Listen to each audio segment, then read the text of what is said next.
What's up and welcome back to Interpreting the Stars, where today we're starting a new but very short movie marathon covering the Bill and Ted trilogy, and today we're starting with the first film made in 1989. It's Bill and Ted's Excellent Adventure. Biggest thing about this film, if you watch it for the first time now, I don't think it'll have as big of an impact as it did in the late 80s, early 90s. If you grew up watching them, you definitely love Bill and Ted. If you didn't, then you probably don't fully understand their over-the-top attitude or personalities. But even so, I think it'll be hard not to find them a couple of invariably lovable dudes who just love to be excellent to each other. And party on, dudes! Let's get cracking. This review is brought to you by the word of the day, invariable. Never changing. Bill and Ted's Excellent Adventure takes teenage friends Bill Theodore Logan and Bill S. Preston Esquire on a journey to the past. You see, when the people in the future, who worship them like gods, learn that Bill and Ted will be split up, massively destroying the timeline, Rufus heads back in time and allows them to take one excellent adventure together through time in a gnarly phone box to learn all they can for their upcoming oral history exam, which they need to pass in order to stay together. This movie is ridiculous. It really is. It's basically if you took Wayne's World and mixed it together with Doctor Who. Back in 1989, I don't think anybody would have really made that kind of connection, but in 2020, it's nearly inescapable, especially for the current success of Doctor Who. But I have a lot of good to say about this movie. Some not so much, but I think this film did some pretty impressive things. First of all, by choosing historical figures that we've all heard about, it actually saved itself narratively from ever getting too aged. You can watch it at any point in time and appreciate what's going on. Other things aren't as aged, like the visuals, but at the same time, that's part of the charm. If it looked super realistic while everything else was just bogus, then it wouldn't fit as well in my opinion. The personalities of Bill and Ted fit a little bit more snug in the time period that it came out in, but throughout the years, their personalities have kind of been ingrained in our minds, and again, it's part of the charm. Can you even imagine Bill and Ted without all the whoa and excellent moments? I know I can't.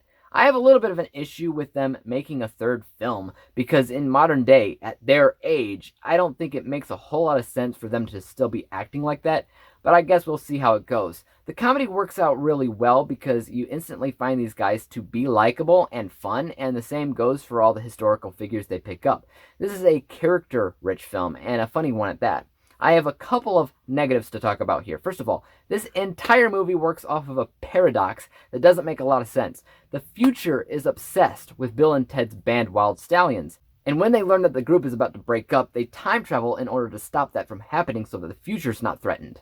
I get it, but my problem is, if the band naturally split up in 1989, then they always split up, and the future would have never existed in the first place, unless they're splitting up because some kind of, time agent went back in time and set it up so that they had to split up, screwing up the future.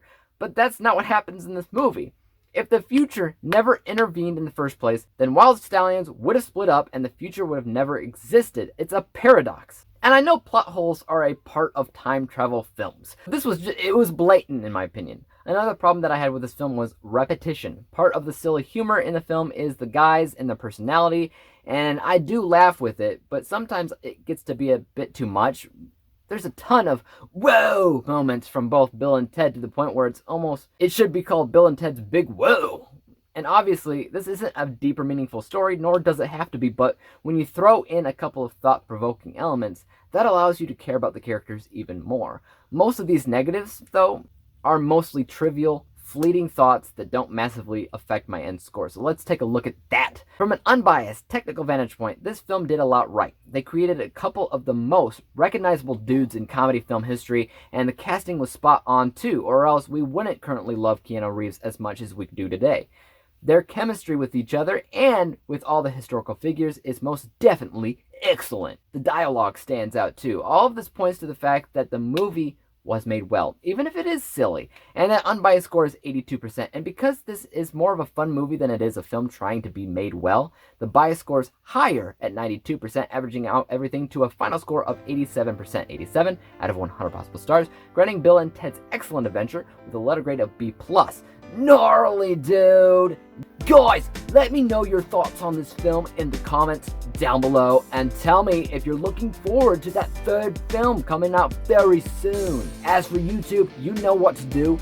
hit the like button if you enjoyed this review, because there's more like it coming out every day. Hit the subscribe button and bell to be notified when I come out with my review for Bill and Ted's Bogus Journey. And until then, guys, peace out!